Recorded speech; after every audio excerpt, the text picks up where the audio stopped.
Hyatt, the health educator at the National Association for Continence. I'm here with Lynette Franklin, clinical nurse specialist in the Department of Urology at the Medical University of South Carolina. We're talking about pelvic muscle exercises.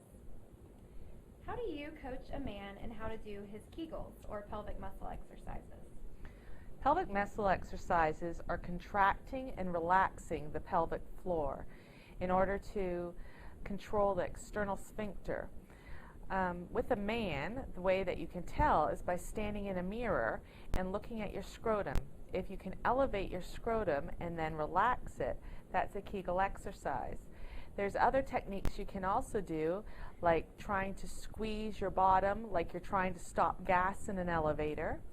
And also some exercises that you can do by rolling in your heels and toes and rolling them out to use your adductors and abductors. Sometimes that's even easier because then you don't have to concentrate on the muscle down there. Will pelvic muscle exercises help restore erectile function following a prostatectomy as well as continence?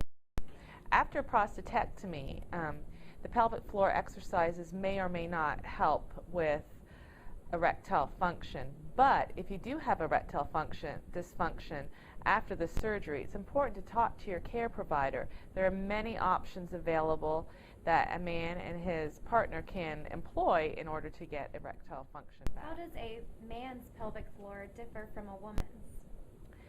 There are quite a number of differences. First of all, the shape. A man's pelvic floor is much narrower than a woman's because he doesn't need to accommodate a child in birth. A man has different organs. A man's pelvic floor has a prostate, a long urethra going from the bladder through the prostate out the penis, and his pelvic floor has only two deficits going through it, those being the urethra and the rectum. A woman's pelvic floor is much wider to accommodate for childbirth.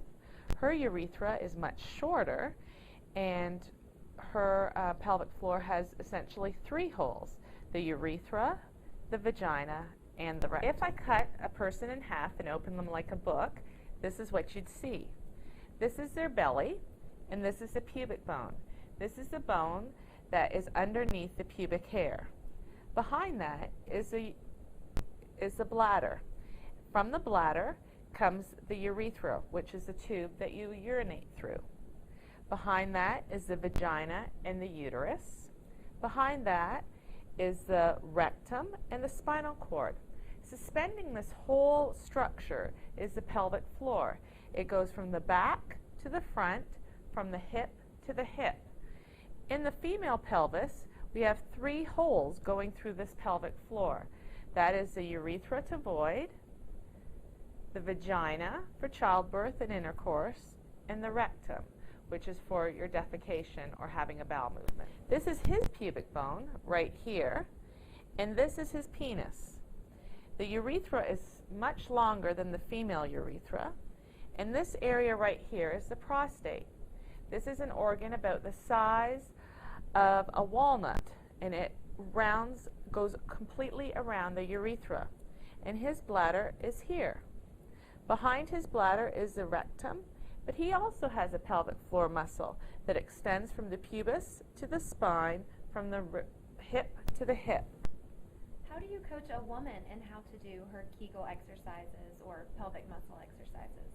Well, when she comes into the clinic, first of all, I would show her the diagram of the pelvic floor, just to help her isolate what the different areas in her pelvis are. I would place a glove finger in her vaginal vault, just a little bit, so that she can feel where the muscle is. Then I ask her to do two different types of exercises: endurance and strength. Endurance exercises are the ones to see how long she can contract the muscle. The strength exercises are to see how hard she can contract the muscle. These two exercises are the different muscle fibers in the pelvis that are needed to regain continence. After I've instructed the patient and assessed her, we would decide on an exercise plan that was specialized to her and what her goals were. Another technique that she could also use is the Roll for Control technique by Janet Holm. This technique uses the toes and the ankles in a series of exercises of rolling in and rolling out to use the adductor and abductor muscles of the leg to control the pelvic floor. And this is especially helpful for the women who can't isolate the strength and endurance muscles.